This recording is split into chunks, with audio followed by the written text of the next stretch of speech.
다 지은 건물을 앞으로 어떻게 관리할지 건축물 관리법에 따라 미리 세워두는 계획서, 건축물 관리 계획서라고 하죠. 건물이 완성됐고 이제 사용 승인 신청만 남았습니다. 그런데 사용 승인을 내주는 허가권자가 갑자기 이 서류를 제출하라는 공문을 보냅니다. 준공 서류는 빠짐없이 챙긴 줄 알았는데요. 처음 들어보는 이름이 하나 남았습니다. 입주 일정은 정해져 있고 시간은 없습니다. 이 서류 대체 누가 써주는 걸까요? 이 영상을 끝까지 보시면 그 공문 한 장 앞에서 딱 세 가지를 스스로 판단하실 수 있게 됩니다. 하나, 이 서류의 정체가 무엇인지. 둘, 누구에게 맡겨야 한 번에 끝나는지. 셋, 왜 처음 만드는 계획서가 앞으로 건물 관리 전체의 기준이 되는지. 수소문으로 며칠을 잃는 대신 사용 승인 일정을 지키는 판단력입니다. 그런데 이 서류는 왜 하필 지금 나타날까요? 건축물 관리 계획서는 사용 승인을 신청하는 시점에 수립해서 제출하는 서류거든요. 그래서 준공 막바지에 갑자기 등장합니다. 건축물 관리법에 따라 사용 승인을 앞둔 건물이라면 제출 대상일 수 있습니다. 우리 건물이 대상인지 확인하는 자세한 기준은 다음 기회에 상세하게 알려드릴게요. 지금 여러분 상황은 아마 이럴 겁니다. 시공사에 물어볼까? 공사를 감독해준 감리자에게 물어볼까? 수소문이 시작되죠. 그러다 자연스럽게 한 곳이 떠오릅니다. 이 건물을 설계한 건축사사무소입니다. 도면을 직접 그린 곳이니까 이 건물을 제일 잘 알 테니까요. 전화해보면 되겠죠? 그런데 여기서 예상 밖의 일이 벌어집니다. 설계한 사무소에 물어봐도 잘 모르는 경우가 많습니다. 저희가 설계는 했는데 그 서류는 저희도 이런 답이 돌아옵니다. 이상하죠? 이 건물의 도면을 전부 그린 곳인데요. 오해는 하지 마세요. 그 사무소의 실력이 부족해서가 아닙니다. 설계와 관리계획서 작성은 서로 다른 일이기 때문입니다. 설계는 아직 없는 건물을 도면으로 그려내는 일이고요. 관리계획서 작성은 이미 완성된 건물 전체를 읽어내서 기록하는 일입니다. 물론 설계한 업체에 맡기는 것 자체는 가능합니다. 하지만 실제로 이 문서를 만들어 본 사무소는 생각보다 드뭅니다. 설계를 직접 한 곳조차 낯설어 하는 서류, 대체 어떤 내용이 들어가길래 그럴까요? 이제 서류를 열어보겠습니다. 건축물 관리계획서에 들어가는 내용은 5가지입니다. 첫째, 건축물 현황과 건축 관계자. 둘째, 건축물의 마감. 셋째, 화재와 피난 안전. 넷째, 구조 안전과 내진 능력. 다섯째, 에너지와 친환경 성능. 목차만 보면 5줄입니다. 종이 몇 장이면 될 것 같죠? 그런데 왜 아무나 채우지 못할까요? 5칸을 채우다 보면 서로 다른 전문 분야가 계속 필요해지기 때문입니다. 마감 항목은 건축 분야를 알아야 채울 수 있습니다. 화재와 피난 항목은 소방을 알아야 하고요. 구조 안전과 내지는 구조 분야의 일입니다. 건물의 설비 현황에는 기계와 전기, 그리고 통신이 들어갑니다. 대지와 외부 공간으로 나가면 토목과 조경까지 이어지고요. 세어보면 8개입니다.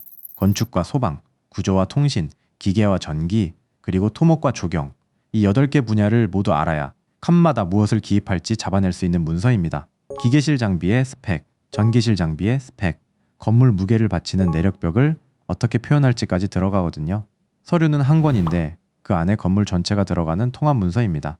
이제 아까 그 통화가 이해되시죠? 설계 한 분야의 전문가만으로는 채우기 어려운 서류였습니다. 좋습니다. 계획서를 다 작성했다고 하죠. 그럼 이건 어디에 누가 내는 걸까요? 어디에 내느냐부터 말씀드리면요. 제출이라고 해서 종이 서류를 들고 가는 게 아니라 건축물 생애이력 관리 시스템이라는 국토교통부 사이트에 등록하는 방식입니다. 그럼 제출은 누가 할 수 있을까요?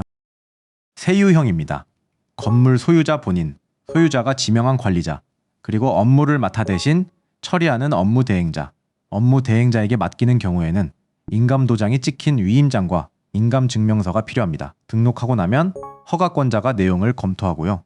검토가 끝나면 검토 완료 공문을 받습니다. 여기까지가 제출의 전체 과정입니다. 자, 완료 공문까지 받았습니다. 그럼 이걸로 끝일까요? 끝이 아닙니다. 영상 처음에 3번째로 약속드렸던 질문. 왜 처음 만드는 계획서가 앞으로 건물 관리 전체의 기준이 되는가? 그 답이 여기에 있습니다.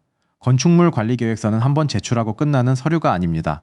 건물을 관리하는 쪽, 그러니까 건물주 여러분 쪽에서 3년마다 내용을 다시 점검해서 갱신하는 서류입니다. 건물의 주요 부분을 수선하거나 변경하면 그 조치 결과도 이 기록에 계속 입력해 나가고요.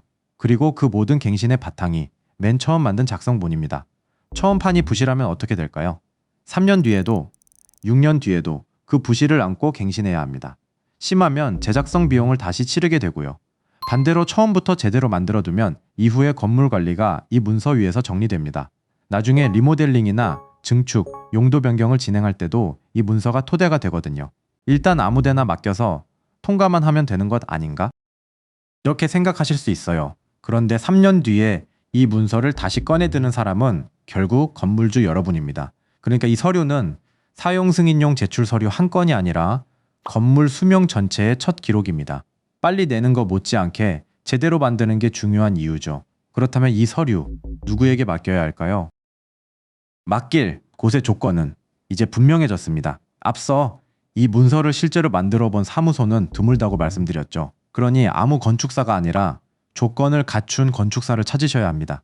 하나, 8개 분야를 통합해서 읽어낼 수 있는 건축사여야 합니다. 설계만 해온 곳이 아니라 완성된 건물 전체를 읽어내는 곳이어야 한다는 뜻입니다. 둘, 내 건물과 같은 유형을 작성해 본 경험이 있어야 하고요. 방금 말씀드린 이 조건이 실제로 어떤 작업인지 저희 GS 건축사 사무소가 완료한 건물들로 보여드릴게요. 서울 용산구 한남동의 아파트, 경기 구리시 인창동의 상가주택, 같은 인창동의 종합상가, 그리고 구리시 갈매동의 동네상가 건물, 근린생활시설까지 아파트든 상가주택이든 근린생활시설이든 유형이 달라도 8개 분야를 한 권에 담는 일은 같습니다. 다만 모든 건물이 같은 과정으로 진행되는 건 아닙니다. 건물마다 보유하신 도면과 이력의 상태가 달라서 작업 범위도 달라지거든요. 각 건물의 자세한 사례는 아래 더보기에 정리해 두겠습니다. 정리하겠습니다. 처음에 약속드린 3가지입니다. 첫째, 이 서류의 정체. 건축물 관리 계획서는 건축물 관리법에 따라 사용 승인 시점에 수립하는 건물 관리의 종합 계획서입니다. 5가지 내용에 8개 분야가 들어가는 한 권이었죠. 둘째, 누구에게 맡길 것인가. 8개 분야를 통합해서 읽어내는 작성 경험이 있는 건축사입니다. 그래야 한 번에 끝납니다.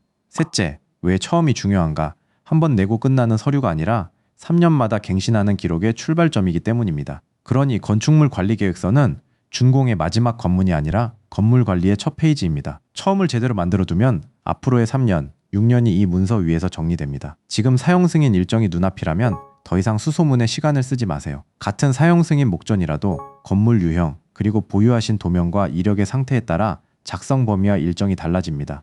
전화로 지금 상황을 말씀해 주시면 무엇부터 준비해야 할지 바로 안내해 드리겠습니다. 화면의 번호로 지금 전화 주세요.